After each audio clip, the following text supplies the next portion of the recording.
Ça, c'est très important parce que, disons, dans la progression de Freud d'abord, et quand il écrit pour introduire le narcissisme, c'est un texte majeur, euh, où d'ailleurs il parle des chats, parce que l'individu est comparé à un chat.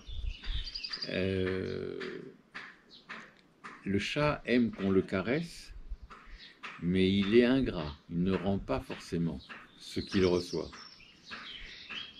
Mais le problème du moi, c'est ça, c'est que au départ, il y a la première topique, au fond, c'est ça, c'était l'inconscient, le préconscient, le conscient.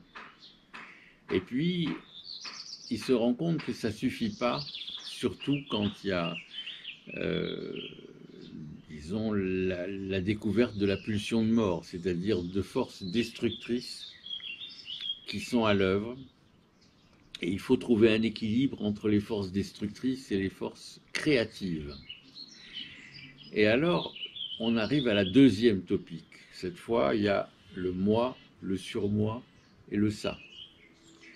Et dans le fond, le moi, il va à la fois avoir des éléments du ça, mais aussi il va être équilibré par le surmoi.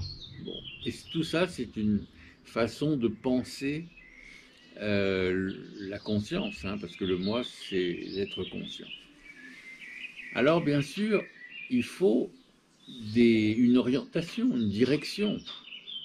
Et c'est là que Lacan intervient avec sa formalisation du S1.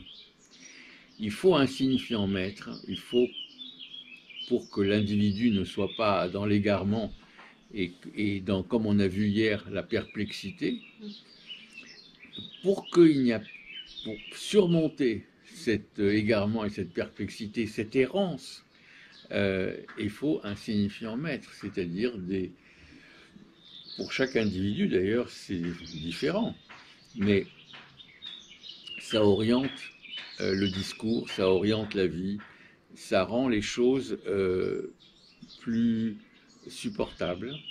Et alors, c'est la nécessité de ce S1. Bon.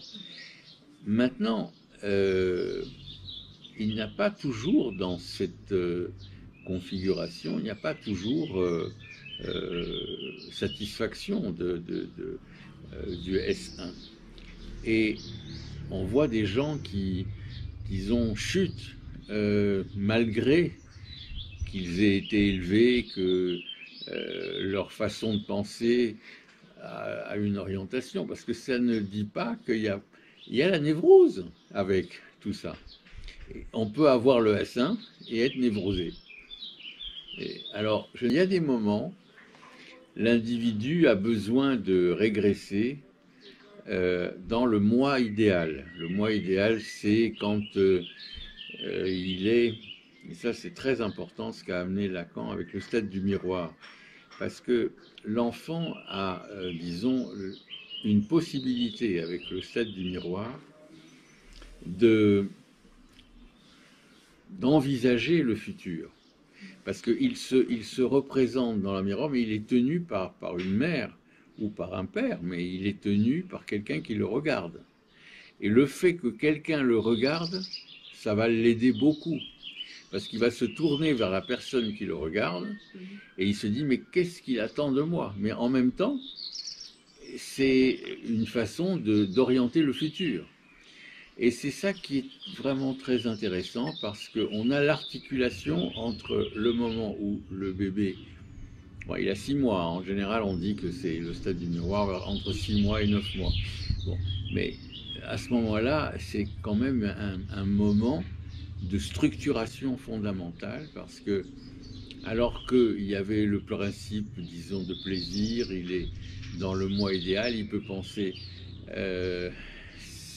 des situations vraiment qui sont hédonistes.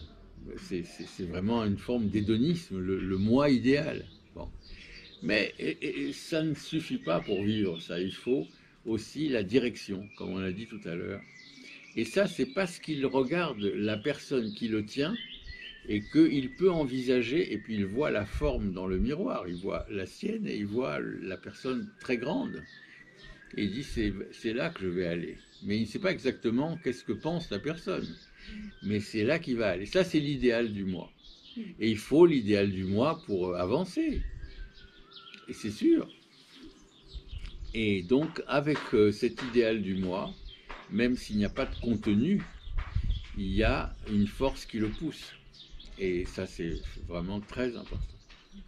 Voilà, ça, c'est le stade du miroir qui permet l'articulation entre le moi idéal et l'idéal du moi.